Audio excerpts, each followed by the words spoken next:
Hi guys, today I have something new for you. I was looking at this Google Doodle and I was thinking about the reach of the Google Doodle because not all of them reach like the entire world. They are specifically designed for certain sections of the world, and I could see that this Google Doodle was designed for Alaska, the North America, the west coast of South America, and pretty much Europe, excluding France for some reason. But then mine eyes did behold something else, and excuse me, and I'm just going to show it to you in paint because um, it speaks to the length of time that these people have been planning the eventual destruction of the church, and of Jesus's people. That's their intention. That's what they want to do. Obviously, if you stay strong and hold fast to Jesus, that's not going to happen. But that's their intention. Um, the devil is working, and he's working hard and fast, and we've seen so many signs. But now I see that the entire world map, as they presented it to us, is essentially a picture or a story. So the this entire section of landmass, this whole topography, you can probably see as I've partially outlined it, is a dragon. I can say it is nothing else. Here would be the head, the horns on top, the neck curving round, but this dragon appears to have broken wings, or at least one. It doesn't appear to have another wing, so it's got broken wings.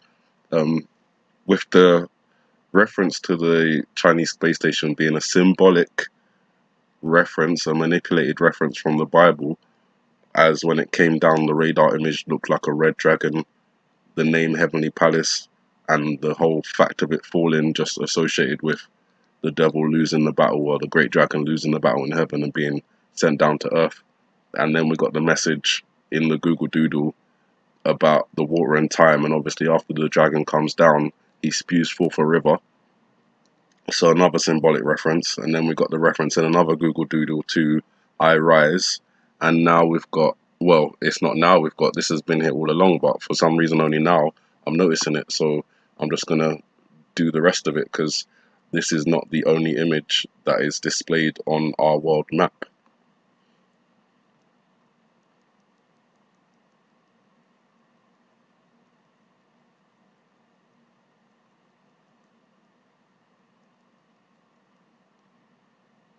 Now, what I've basically done there is I have outlined the entire world as they put it to us in on the maps that we're given.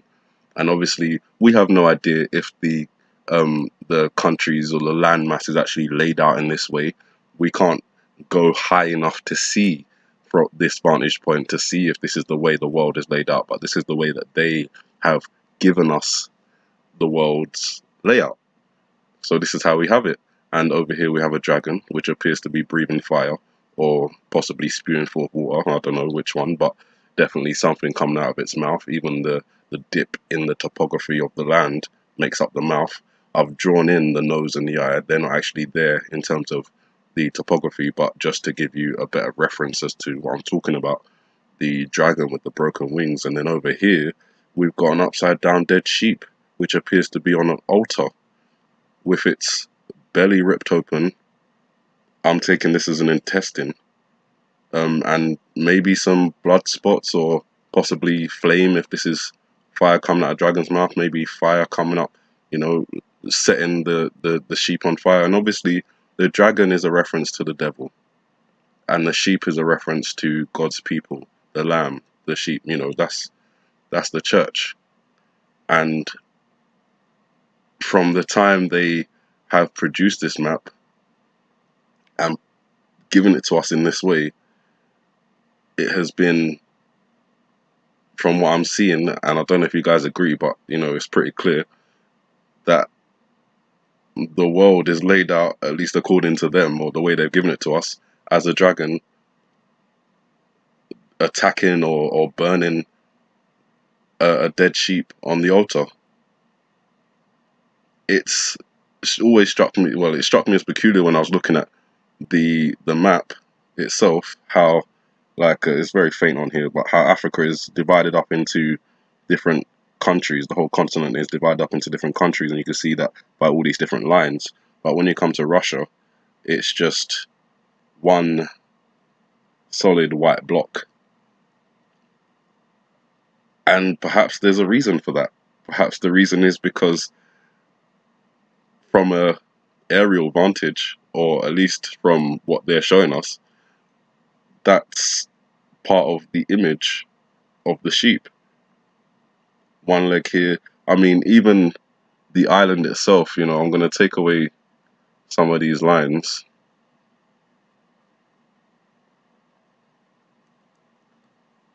So I can just show you, like here, I mean, it's very faint, but you can see how that could be a leg. It's obviously not all joined up and perfect, but that's the outline of it. That's the outline of the leg. That's the outline of another leg. Even the island itself, in this image anyway, dips in like a cloven hoof, which is common to cattle like sheep,